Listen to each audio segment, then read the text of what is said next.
میرا دل کرتا ہے کہ میں یہ حدیث نا لوگوں کی روحوں تک اتار دوں۔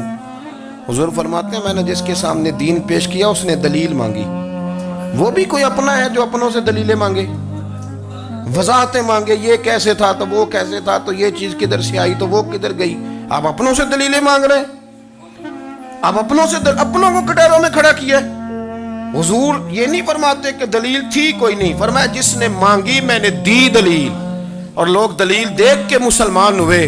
حضور فرماتے ہیں لوگوں سنو یہ میرا ابو بکر ہے، میں نے اسے کہا کلمہ پڑھ لے، اس نے دلیل ہی کوئی نہیں مانگی، فوراً ہی کلمہ پڑھ کے مسلمان۔ یہ اعزاز ہے۔ یہاں تو تھک گئے لوگ اپنوں کو دلیلیں دیتے، وہ جی ویسے کیسے تھا تو ایک بندہ یہ کہہ رہا تھا تو دوسرا، کہنے دے جو دنیا کہتی ہے، تو اپنی بات کر، تو بتا تو کیا کہتا ہے، اپنی رائے بیان کر، تیرا نظریہ کیا ہے، تیرا ذوق کیا، تو چھوڑ لوگ کیا کہتے ہیں، اپنی بات کر۔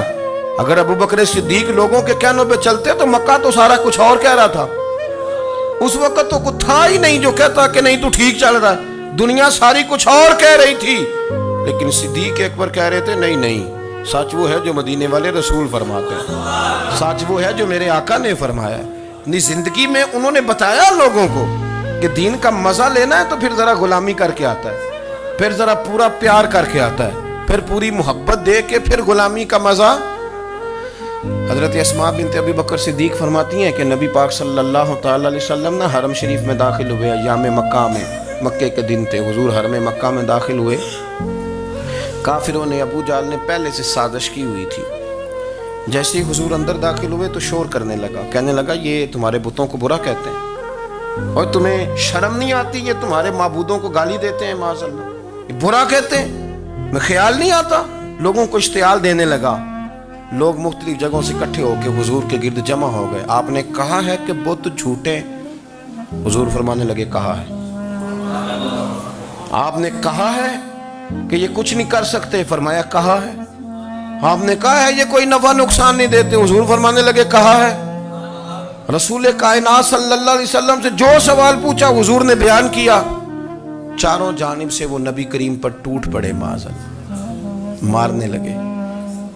حضرت صدیق اکبر گھر میں بیٹھے کھانا کھا رہے تھے، کسی نے کہا ابو بکر وہ تو حرم میں حضور کو مار رہے ہیں، نہ سر پہ ٹوپی نہ پیروں میں جوتا۔ ابو بکر دوڑے، سر پٹ دوڑے، بھاگے۔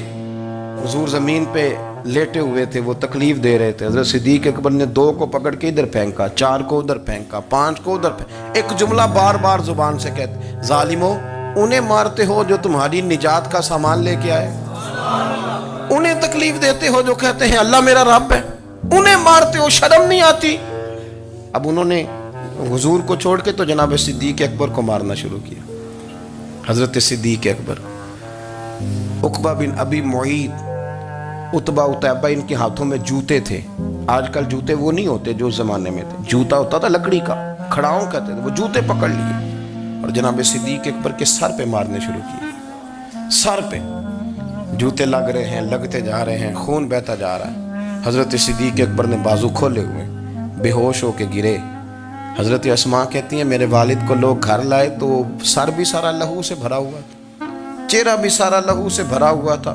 عشق تے اگ دوویں ایک برابر، عشق تے اگ دوویں، عشق تے اگ دوویں ایک برابر، پر عشق دا سیک ودھیرا، اگ تے ساڑے ککھ تے کانے، عشق ساڑے تن میرا، اگ دا دارو می تے پانی، کوئی دسے ہاں پلا عشق دا دارو کیڑا، سجنا اتھے کچھ نہیں بچتا جتھے عشق ہوراں دا ڈیرا۔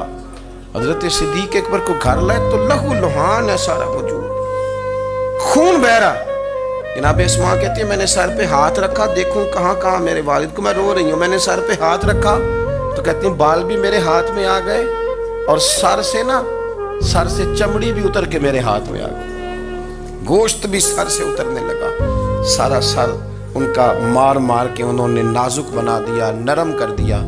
آپ فرماتی ہیں وہ بے ہوش تھے، ہم ان کے منہ میں دودھ ڈالتے تھے، لیکن وہ جب بھی آنکھ کھولتے تھے تو زبان پر ایک ہی لفظ تھا، ظالمو انہیں مارتے ہو جو تمہیں کہتے ہیں میں اللہ کا رسول بن کے آیا، انہیں مارتے ہو۔ اس ترتیب سے رسول اللہ کی غلامی کی، اس رنگ میں نبی پاک سے پیار کیا، نبی پاک کے حصے کے زخم اپنے سینے اور دل پر برداشت کیے، اس لیے تو میرے کریم نے فرمایا تھا لوگوں سن لو میرے ساتھ جس نے بھی نیکی کی میں نے بدلہ دے دیا ہے. میں نے ابو بکر کو نہیں دیا. میں ابو بکر کا ہاتھ پکڑ کے اللہ کی بارگاہ میں لے جاؤں گا. میں کہوں گا مالک اس نے بڑی نیکیاں کی ہیں تو ہی اسے اجر عطا فرما. میں لے کے جاؤں گا کہوں گا اے اللہ تو دے اسے اجر. اس نے بڑی نیکی کی, اس نے بڑا پیار کیا, اس نے میرے ساتھ بڑی محبت کی, اس نے بڑی غلامی